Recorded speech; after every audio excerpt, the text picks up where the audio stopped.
Hello guys, সবাই কেমন আছেন? Welcome to another Brent new video.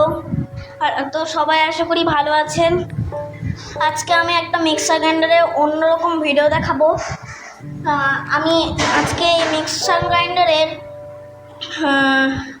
বিস্তারিত রিভিউ আর সবাইকে চালিয়েও দেখাবো। তো চলুন ভিডিওটা শেষ পর্যন্ত দেখুন।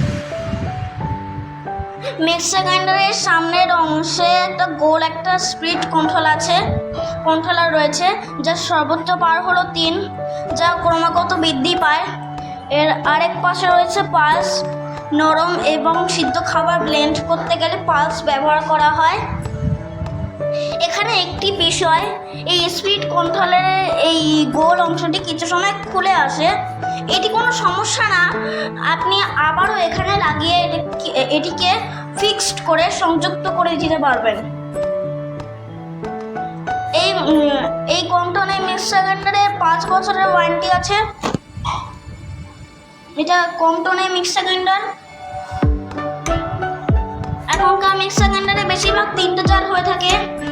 3টে জারের মধ্যেই সব কিছু ব্লেন্ড করা হয়ে থাকে। তো চলুন এগুলো বলে দিই আপনাদেরকে। এটা হচ্ছে মাঝারিটা।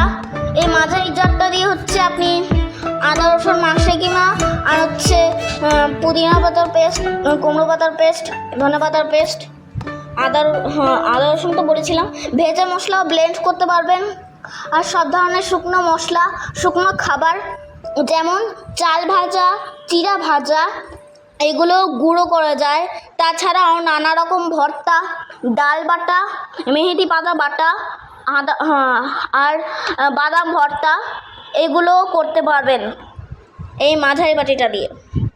আর এটা হচ্ছে সব থেকে ছোটোটা।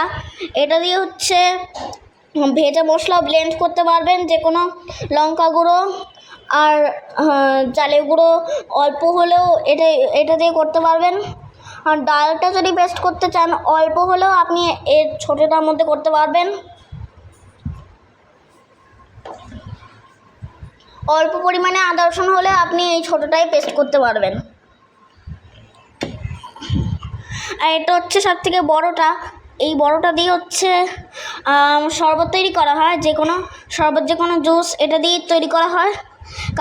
আম পান্না তৈরি করার জন্য, ম্যাঙ্গো জুস তৈরি করার জন্য,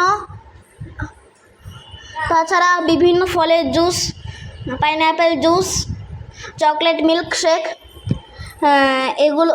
এইগুলো করতে পারবেন। এখন আমি আপনাদেরকে চালিয়ে আপনাদেরকে দেখিয়ে দিচ্ছি যে এর ইয়েটা কতটা।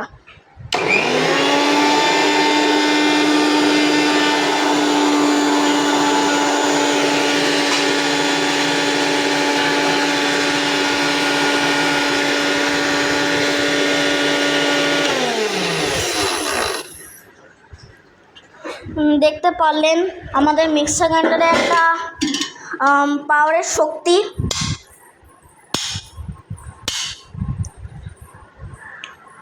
এটা তো দেখতেই পেলেন যে এই মোটরের গুণগত মান কেমন। শরবত হচ্ছে এই বড়োটার মধ্যে, আর এই ভেজা মশলা হচ্ছে ছোটোটার মধ্যে। মাঝারিটার মধ্যে 2 রকমের মশলা, শুকনো মশলা, শুকনো খাবার, ভেজা মশলাও করতে পারবেন এই মাঝারি বাটিটা দিয়ে। বেশি পরিমাণে হলে এই মাঝারি বাটিটা দিয়েই করতে পারবেন।